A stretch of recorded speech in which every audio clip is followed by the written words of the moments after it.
이스라엘은 애굽을 하나님의 능력으로 탈출해서 광야에서 40년 동안 지난 다음에 이제 모세의 후계자 여호수아의 인도 아래 비로소 가나안 땅에 입성했습니다. 그때부터 사무엘 시대까지를 사사 시대라고 부릅니다. 정확히 몇 년 동안인지는 알 수 없지만 짧게는 한 200년에서부터 길게는 400년까지의 그런 시간입니다. 그게 왜 그런가 하면 시간별로 이렇게 기록하면 좀 알 수 있을 텐데 이게 사건별로 이렇게 되어 있어가지고 연대를 측정하기가 현실적으로 불가능합니다. 그래서 이 시대의 특징을, 이 사사 시대의 특징을, 그러니까 사사는 하나님이 보내신 리더거든요. 이 리더에 의해서 통치받는 시대, 그게 이제 사사 시대인데 이 시대를 성경은 이 시대를 이렇게 정리합니다. 사사기의 제일 마지막 장 마지막 절에서 이렇게 정리하는데 21장 25절을 보면 그때 이스라엘에 왕이 없으므로 사람들이 자기 소견에 옳은 대로 행하였더라. 이렇게 사사시대를 평가한다고요. 그러니까 사사시대는 한마디로 이스라엘이 실패를 계속 반복하는 것을 기록한 책이다 라고 말할 수 있습니다. 그러니까 사실은 굉장히 부끄러운 역사인데 성경은 이 부끄러운 역사를 더하거나 빼지 않고 그대로 다 기록합니다. 왜 좀 궁금하지 않습니까? 우리가 조상들을 생각을 할 때 사실 조상들이 완벽하지 않잖아요. 그런데도 불구하고 우리는 항상 조상들의 좋은 면을 이렇게 이야기하는데 성경은 그렇지 않습니다. 부끄러운 이야기, 실패한 이야기를 다 그대로 기록한다고요. 우리 생각에 이스라엘이 불순종하면은 이스라엘을 좀 잘라버리고 그 대신 다른 민족, 말 잘 듣는 민족, 우리나라 한민족 같은 데를 다 선택해가지고 그러면 될 텐데 하나님은 그렇게 하시지 않고 그 말 안 듣는 이스라엘을 끝까지 붙잡고 가신다고요. 하나님은 이스라엘 백성이 가나안의 입성에 앞서서 이렇게 이스라엘 백성에게 요구합니다. 너희가 가나안에 이제 곧 들어갈 건데 가나안 민족들을 반드시 다 진멸하고 하나님의 나라, 나의 나라를 세워라. 이렇게 요구했습니다. 근데 이스라엘은 그 말씀을 딱 무시하고 전혀 그렇게 하지 않았습니다. 오늘 보면 1절을 보면 여호와의 사자가 길갈에서부터 복임으로 올라와 말하되 내가 너희를 애굽으로부터 올라오게 하여 내가 너희 조상들에게 맹세한 땅으로 들어가게 했는데 또 내가 이르기를 내가 너와 함께한 언약을 영원히 어기지 아니하리라 라고 했는데 너희는 2절 이 땅의 주민과 언약을 맺지 말고 그들의 제단들을 헐라하였거늘 너희가 내 목소리를 듣지 아니하였으니 어찌하여 그리하였느냐. 그러므로 내가 또 말하기를 내가 그들을 너희 앞에서 쫓아내지 아니하리니 그들의 신들이 너희에게 올무가 될 것이다. 여호와의 사자가 이스라엘 모든 자손에게 이같이 말씀하여 이름에 백성이 소리를 높여 운지라. 그러므로 그것을 이름하여 복임이라 하고 그들이 거기서 여호와께 제사를 드렸더라. 그렇게 되어 있거든요. 그러니까 너희는 어찌하여 내 명령을 따르지 아니하였느냐. 너희는 벌을 받아 마땅하다라고는 이 여호와의 사자의 말에 하나님께서 지적하시니까 이스라엘이 일제히 목을 놓아서 막 통곡을 합니다. 그런데 울고 나서는 여전히 잘못을 반복합니다. 사사기를 보면은요, 자세히 읽어보면 사사기에는 아주 패턴이 있습니다. 어떤 패턴이냐면 이 다람쥐 쳇바퀴 돌아가듯이 패턴이 있거든요. 먼저 이스라엘이 하나님의 명령을 어기고 타락합니다. 그러면 하나님은 이방 민족에게 이스라엘을 그냥 넘기십니다. 그러면 이스라엘이 그 이방 민족의 그 침략과 가시로 인해서 고통스러워서 막 울부짖거든요. 그러면 하나님은 또 그걸 보고 불쌍히 여기서 사사를 보내십니다. 그래서 구원해 주십니다. 그러면 구원해 주시면 그대로 하나님을 잘 믿으면 될 텐데 다시 타락을 한다는 것이죠. 그러니까 이 사이클이 사사기 내내 돌아갑니다. 이것이 사사기의 배경입니다. 배경. 그러니까 이러한 배경 속에, 이러한 사회적 배경 속에 사사기의 내용이 담겨 있는 것입니다. 여러분, 어느 시대를 이해한다는 것은 그 시대의 배경을 이해하고 그 배경 속에 담긴 내용을 이해해야지 그 시대를 이해하는 것입니다. 영어로 그 시대의 배경, 배경을 이해하고 그 배경 속에 담긴 내용, 텍스트를 이해해야지 그 시대를 이해한다는 것이죠. 그러면은 우리가 사는 이 시대, 이 시대의 세상 사람들이 세상을 우리 시대를 살면서 발견한 내용이 무엇일까요? 우리 시대에서 발견한 내용이 뭐냐면은 바로 두려움입니다. 절망과 공포입니다. 어떤 절망입니까? 인간에 대한 절망. 그리고 절망할 수밖에 없는 이 현실에 대한 분노. 그것을 제어할 수 없는 그 무력감에서 나타나는 두려움. 이것이 이 세상이 발견한 내용이라는 것이죠. 요즘 미술관 가보신 적이 있습니까? 미술관 가보면요, 이렇게 좀 예쁜 풍경화나 정물화 이런 게 걸려있는 것이 아닙니다. 아주 이상한 마귀 같은 그림, 절망적인 그림, 어두운 그림, 이런 걸로 다 도배가 되어 있습니다. 그게 뭐냐면은 이 시대의 정신을 예술에 반영이 된 거더라고요. 오늘날 우리 한국 사회의 이 시대 정신을, 컨텍스트를 알기 위해서는 우리의 근현대사를 살펴보면 알 수 있습니다. 우리나라는 일제 강점기와 한국 전쟁을 거치면서 우리 민족이 경험한 공포가 있습니다. 뭡니까? 가난에 대한 공포, 전쟁에 대한 공포, 그리고 후진국으로 살 것 같은 공포, 이런 것들이 막 이렇게 믹스되어 가지고 우리는 경제 발전에 매달리게 되었고, 잘 살아보세 라는 캐치프레이즈로, 이런 캐치프레이즈 아래에서 유신 시스템, 유신 체제를 받아들였다고요. 그 시대에는 대부분의 사람들이 우리 박정희 대통령을 리더로 여기면서 가난을 극복하기 위해서 열심히 살았던 것으로 기억합니다. 그래서 그 시대를요, 요즘의 시대의 그 시각으로 보면은 이해하지 못하는 일들이 많이 있었다고요. 왜? 시대의 정황이 다르니까, 컨텍스트가 다르니까.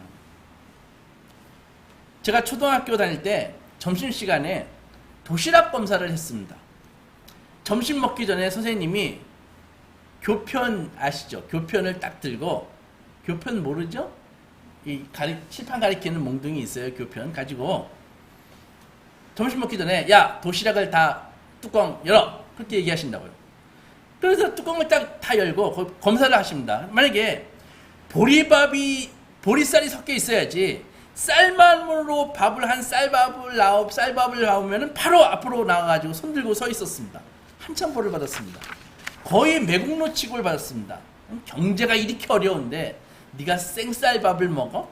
쌀 수입하려고 비싼 달러를 주고 수입한단 말이야 하면서 그렇게 막 혼냈다고요. 지금도 점심시간마다 틀어주는 노래가 있었습니다.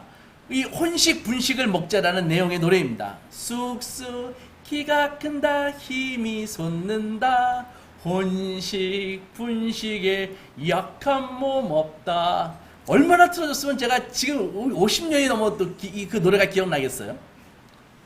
그리고 식사 시간 끝나고도 반장은 딱 도시락 검사를 해가지고 밥풀을 좀 남긴 아이들, 깨끗하게 먹지 않는 애들, 그런 애들 딱 이름 적어가지고 담임 선생님에게 일로 바쳤다고요. 그러면은 그 아이는 또 선생님께 혼났습니다. 감히 네가 농부가 피땀 흘려가지고 농사지은 쌀을 네가 낭비해? 그러면서 초등학생에게 교감 선생님이 뺨을 맞는 이 시대에 상상할 수 있는 모습이겠습니까? 당시엔 국민 모두가 이런 공감대가 형성되어 있었다고요. 이대로 살면은 우리 북한에게 잡아먹혀 일본의 또 식민지가 될 수 있어. 절대 일본에게는 져서는 안 돼. 가위바위보도 져서는 안 돼. 막 그러면서 우리는 어떻게든 경제 발전을 통해서 잘 살아야 한다고 전 국민이 이를 악물고 노력했습니다. 그러나 오늘의 우리 사회를 보십시오. 경제적으로 성공했지만 여전히 사람들은 다 가난합니다. 이상한 것은 우리의 가난이 옛날 전쟁 직후에 그런 절대적인 가난이 아닌데 여전히 상대적인 가난에 보다 허덕이고 있고, 옛날보다 가난을 더 공포스러워하고 더 두려워합니다. 그리고 그 가난에 대한 공포가 예전의 그 절대적인 가난보다 결코 약하지가 않습니다. 그 증거로 우리 주위에 그 주위의 삶이 두려워서 가난이 두려워서 결혼도 출산도 엄두도 못 내는 젊은이들이 넘쳐나지고 있지 않습니까? 사회 구성원 간의 갈등의 골이 예전과는 비교할 수 없이 커지고 세대 간 지역 간의 계층과 갈등이 증폭되고 있습니다. 오히려 예전이 더 행복하고 돈이 그렇게 없는데 예전이 더 하나님을 찾는 사람들이 많았다고요. 사람들이 하나님의 권위를 인정하지 않고 하나님이 어딨어? 나를 섬길 거야. 자신을 섬기는 이 탈권위의 시대를 택했지만 인생의 진정한 텍스트를 내용을 발견하지 못해서 더 좌절하고 더 두려워하고 더 절망하고 있는 것입니다. 그래서 사람들이 시계추처럼 탐욕과 공포를 왔다 갔다 하면서 그렇게 고통받고 살고 있는 것이 이 시대의 컨텍스트, 자화상이고 환경이라고요. 그러나 하나님의 말씀은 인생의 참다운 의미와 가치를 주는 텍스트를 갖고 있습니다. 내용을 갖고 있습니다. 여러분, 인생을 살면서 이 텍스트를 발견하지 못하면 아무리 오래 살든 이 상관이 소용이 없습니다. 먼저 우리가 이 내용이 하나님이 주시는 이 텍스트가 무엇인지를 밝히기 전에 이 텍스트에 이르지 못한 사람들의 실상이 무엇인지를 살펴볼 필요가 있습니다. 우리의 혼란, 미래에 대한 두려움, 비정한 인간의 실상을 이해하지 못하면은 성경이 말하는 죄와 구원이 무엇인지 이해할 수 없습니다. 죄인이 얼마나 비참한 존재인지, 구원이 얼마나 기쁜 소식인지 도무지 이해할 수 없다는 것입니다. 그래서 하나님께서는 하나님 당신의 본문을 우리가 담아내도록 우리에게 시간을 주시고 자유를 주시는 것입니다. 우리가 볼 때 저 인간은 정말 살 가치가 없는데 그런 인간도 하나님께서 죽이시지 않고 그들에게 자유를 주고 계시는 것입니다. 하나님이 주신 자유가 얼마나 대단한가 하면 심지어 우리를 만드신 그분이 우리가 그분을 거부할 자유까지 주셨다고요. 왜 그럴까요? 하나님께서는 강요하거나 회유가 아니라 완벽한 자유의지로 당신을 사랑하기를 원하시기 때문입니다. 자유는 그래서 본문이 아닙니다. 본문을 담아내기 위한 조건입니다. 하나님은 우리에게 본문을 담아낼 수 있도록 자유를 주신 것입니다. 자유를 주시고 난 다음에 너희가 내가 준 자유를 가지고 어떻게 하나 보자. 아담에게 자유를 주시고 에덴을 잘 다스려라라고 말씀하셨죠. 그죠? 생육하고 번성하라. 땅에 충만하라. 이렇게요. 그리고 우리에게는 하나님 당신을 사랑하고 이웃을 사랑하고 하나님 당신을 예배하라 라고 하셨습니다.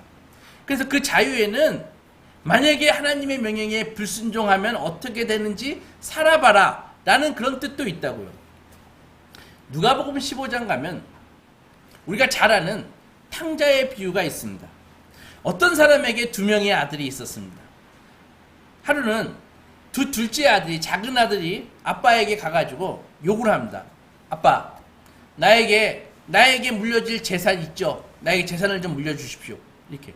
내 몫이 있잖아요. 이렇게. 여기서 이 아들은 사실은 말도 안 되는 그런 요구를 보인 것입니다. 일단 부모에게 자기 몫을 달라고 얘기할 권리가 자식에게 있습니까? 없습니다. 더욱이 아버지가 아직도 살아계신데 아버지의 재산을 허물어 가지고 자기에게 주면은 아버지는 아버지의 그 지위를 잃는 것입니다. 무슨 말인가 하면은 주로 옛날에는 땅을 갖고 있었잖아요. 유지들이. 근데 땅을 허물어 가지고 나누는 순간에 그는 자기가 유지가 될 수가 없는 것입니다. 이런 말도 안 되는 요구를 아무튼 아버지는 들어주십니다. 그렇게 아버지에게서 큰 몫을 챙겨가지고 그 둘째 아들은 집을 바로 나가버립니다. 나가서 아버지가 준 돈을 가지고 술집에서 건달들과 창기들과 탕진해버립니다. 결국 재산을 다 잃고 배를 쫄쫄 굶게 되었습니다. 여러분, 아무리 많은 것을 가진 사람이라도 이 매달 이렇게 생산하지 않으면은 결국 이처럼 바닥나게 되어 있습니다. 돼지 농장에서 이 둘째 아들이 돈이 떨어져서 돼지도 쳐보고 했지만 뭐 놀고 먹는 습성이 있어서 그런지 그것도 마땅치 버티지 못하고 나왔습니다. 그래서 작은 아들은 생각하기 시작합니다. 내 아버지는 얼마나 부유하신 분인가. 게다가 더할 나위 없이 자애로우신 분이셨지. 우리 집에서는 자식뿐만이 아니라 심지어 종들마저, 일꾼들마저 넉넉하게 먹고 마셨는데 나는 여기서 혼자 굶어 죽게 되었구나.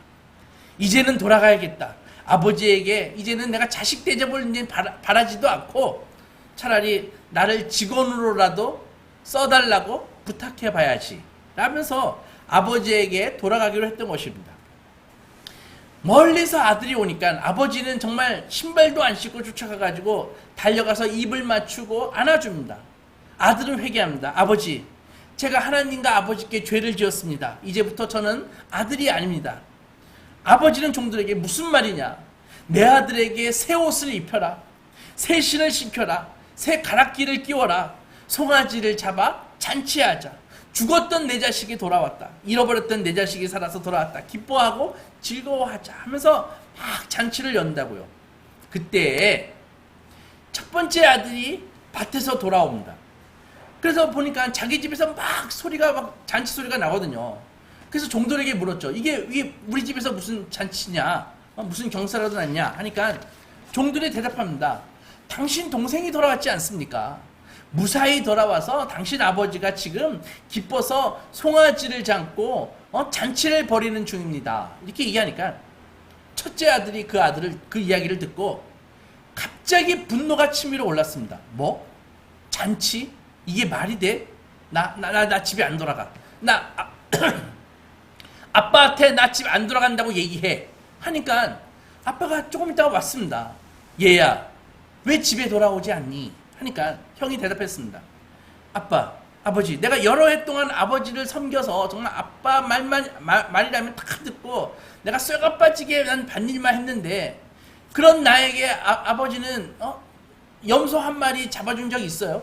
그런데 저 아버지 재산을 가지고 밖에 나가가지고 창녀와 함께 탕진한 저놈이 왔는데 송아지를 잡아요? 그게 말이 됩니까? 하면서 막 따졌다고요.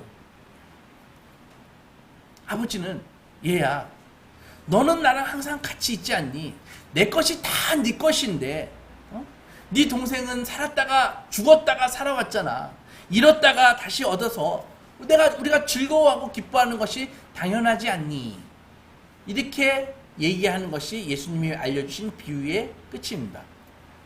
30절에 보면은 형이 동생을 가리켜서 아버지한테 자기 동생이라고 이야기하지 않고 당신 아들 이렇게 이야기하거든요.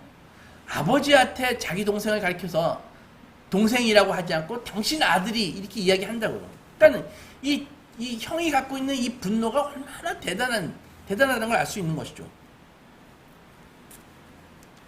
하지만 이런 태도에 대한 아버지의 대답이 뭐였습니까?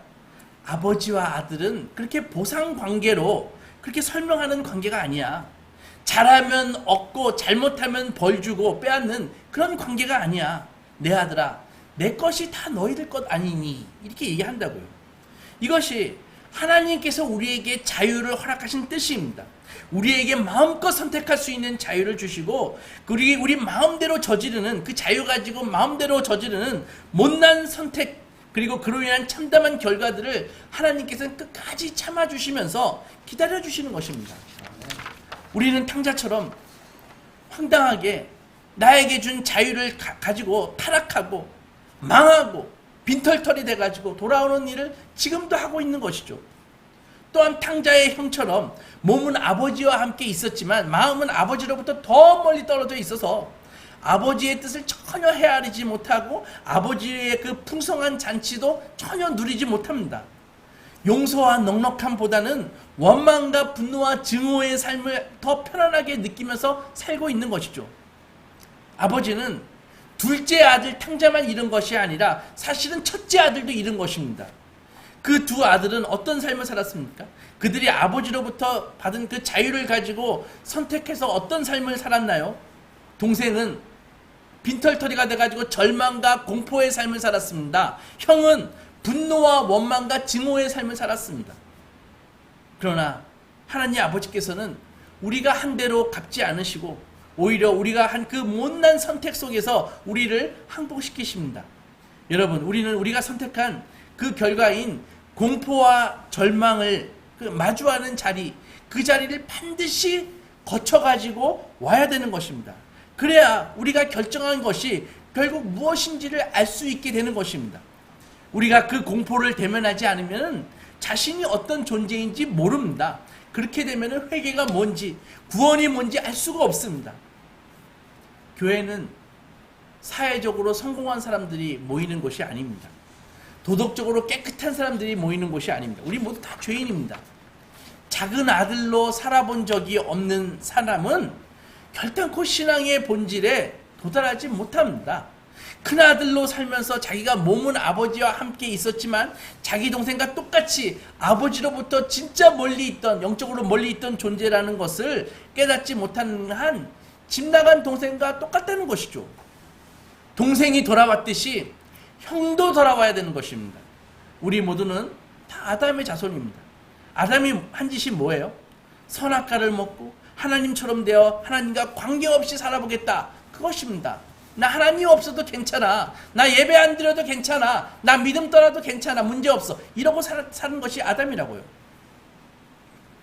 그러자 하나님은 마음껏 해보라고 자유를 주십니다. 그런데 매번 우리는 왜 하나님은 선악과를 만들어가지고 이렇게 사단을 만드실까? 하나님은 아담이 죄 질 줄을 알았어? 몰랐어? 이런 헛된 질문에만 매달리는 것입니다. 하나님의 형상으로 지음받은 하나님께서 복을 주신 이 자유로운 인간, 이것의 가치가 얼마나 대단한 건지 생각할 줄 모르고 말입니다. 하나님은 당신을 거역할 자유까지 우리에게 주셨습니다. 하나님께 자유를 받은 인간, 이것이 우리의 지위이고 이 그릇에 하나님은 당신의 본문을 담아내기를 원하신다는 것이죠. 하나님은 당신의 그 위대한 본문을 이 부족한 우리에게 담기 원하셔서 우리에게 자유를 주시고 그 자유를 사용할 수 있는 시간을 주셨습니다. 창조주와 피조물이지만 우리를 동등하게 대우해 주셔서 언약을 맺어 주십니다. 창세기 28장에 보면은 야곱이 형과 아버지 이삭을 속이고 형 에서의 축복을 가르치고 생명의 위험을 느껴서 그 외삼촌 라반이 살고 있는 밧담 아람으로 도망가는 장면이 나온다고요. 28장에 보면은. 거기서 중간에 베델이라는 곳에서 야곱은 하나님을 만납니다. 28장 10절부터 보면 그러니까 야곱이 부엘세바는 이스라엘 제일 끝에, 남쪽 끝이에요. 부엘세바를 떠나가지고 하란으로 향하여 가더니 한 곳에 이르러서 해가 지고 있는데 거기서 이제 자려고 그곳에 한 돌을 가져다가 베개 삼고 누워 잤는데 꿈에 본 적 사다리가 내려오고 하나님의 사자가 그 위에서 오르락내리락 하는 것을 보게 됩니다. 그리고 여호와께서 그 위에 서서 이르시되 나는 여호와니 너의 조부 아브라함의 하나님 이삭의 하나님이라. 내가 누워있는 땅을 내가 너와 내 자손에게 줄 것이다. 너의 자손이 땅의 티끌같이 또 네가 서쪽과 동쪽과 북쪽과 남쪽으로 퍼져나갈 것이고 땅의 모든 족속이 너와 내 자손으로 말미암아 복을 받을 것이다. 내가 너와 함께 있어 네가 어디로 가든지 너를 지키고 너를 이끌어 이 땅으로 돌아오게 할지라. 내가 너에게 허락한 것을 다 이루기까지 너를 떠나지 아니하리라 라고 하는 복을 주시거든요. 이 마지막 15절 말씀이 정말 압권이에요.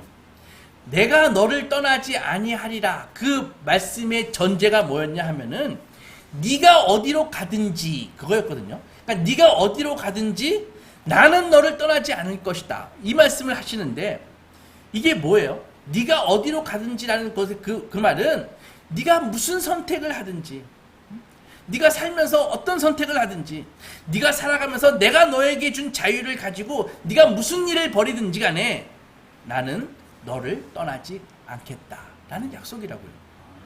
네가 어디로 가고 네가 무슨 선택을 하고 그 대가는 네가 감수해야 되겠지만 궁극적으로 나는 너에게 복을 주고 말 것이다. 너뿐 아니라 너로 인해 네 자손과 열방에 복을 줄 것이다. 그 말씀이라고요. 이 약속을 가지고 야곱은 라반의 집에 갑니다. 잠깐 있다가 돌아올 생각을 했거든요. 에서 화만 풀리면 바로 돌아오려고 생각했거든요. 그런데 무려 갔더니 거기서 20년 이상을 거기서 보낸다고요. 종살이 비슷하게 라반의 대릴사이가 돼가지고 아주 종처럼 지낸다고요. 임금도 전혀 못 받고 쇠빠지게 일하고 임금도 못 받고 라반과 그 아들들이 나중에 집요하게 막 방해를 하거든요. 차별을 하거든요. 그런데도 불구하고 하나님께서 은혜를 주셔가지고 적지 않는 재산을 가지고 돌아옵니다. 이제 더 이상 외삼촌 라반의 집에 이 안전을 담보할 수가 없어서 그의 아내와 아이들 데리고 야곱은 야밤 도주를 해가지고 돌아옵니다. 라반이 무서워서 그 두려움에서 떠났는데 더 큰 두려움이 야곱 앞에 기다리고 있었습니다. 그게 바로 형 에서였죠. 에서는 아직도 야곱이 듣기로 그 복수의 칼을 아직도 갈고 있다는 소식을 들었다고요. 어떻게 해야 하나 고민하다가 그가 잘 아는 트릭, 수를 쓰기를 시작했습니다. 재산과 자식들을 나누어서 이렇게 앞으로 먼저 보내고 자기는 제일 마지막에 혼자 남았습니다. 그렇게 자기의 잔머리를 쓰고 트릭을 썼지만 여전히 공포와 두려움은 그대로였다는 것이죠. 홀로 밤에 야복강 나루터에 앉아있는데 창세기 32장에 보면은 하나님의 사자가 와가지고 그에게 씨름을 겁니다.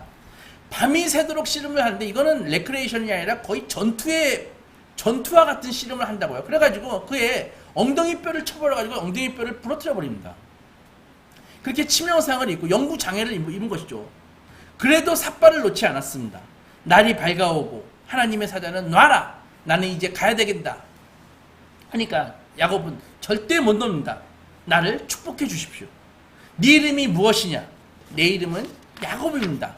하나님의 사자는 너는 더 이상 야곱이 아니다. 이제부터 너는 이스라엘이다 라고 했습니다. 여러분, 야곱이라는 이름의 뜻을 아시죠? 속이는 자, 약탈하는 자, 빼앗는 자. 그죠? 자기 필요를 채우기 위해서는 어딘가 누구에게선가 빼앗아 하는 존재가 바로 야곱이라고요. 합법적이든 불법적이든 치열하게 경쟁하고 투쟁해서 먹고 살 길을 스스로 찾아야 하는 존재가 야곱입니다. 그래서 야곱이 뭐예요? 기본적으로 야곱이라는 그 이름에는 그 전제가 뭐냐면은 두려움이라고요. 그것이 우리의 이름 아닙니까? 김야곱, 권야곱, 이야곱. 적자생존의 사회에서 남과 치열하게 경쟁하고 남의 것을 뺏어야만 살 수 있는 존재. 그리고 시간이 지남에 따라 나이 먹으니까 경쟁력은 떨어질 것이니까 결국 결말이 뭐예요? 실패와 죽음을 앞으로 그에게 닥칠 기정사실로 받아들이면서 살고 있는 존재가 바로 야곱이라고요. 그러나 하나님의 사자가 주신 새 이름이 뭡니까? 이스라엘입니다. 이스라엘이 뭐예요? 하나님과 겨루어 이긴 자라는 뜻입니다. 하나님과 겨루어 이긴다? 하나님과 싸워서 이긴다? 무슨 말입니까? 창조주이시고 전능하신 하나님을 인간인 야곱이 싸워서 이긴다고요? 말도 되지 않는 소리죠. 무슨 말일까요? 부모라면 이 말의 뜻을 이해할 수 있습니다. 부모는 자식과 싸우면 언제나 지는 존재가 부모입니다. 자식은 부모를 이기려고 굳이 애쓰지 않아도 자식이라는 지위만으로 부모를 이길 수 있는 것이 자식입니다. 어느 부모가 자식을 이기거나 자식을 희생시켜서 자기의 영광을 취하는 부모가 어디 있습니까? 그런 부모는 없습니다. 있다면 유전자 검사를 해보십시오. 부모는 기꺼이 자식을 위해서 헌신합니다.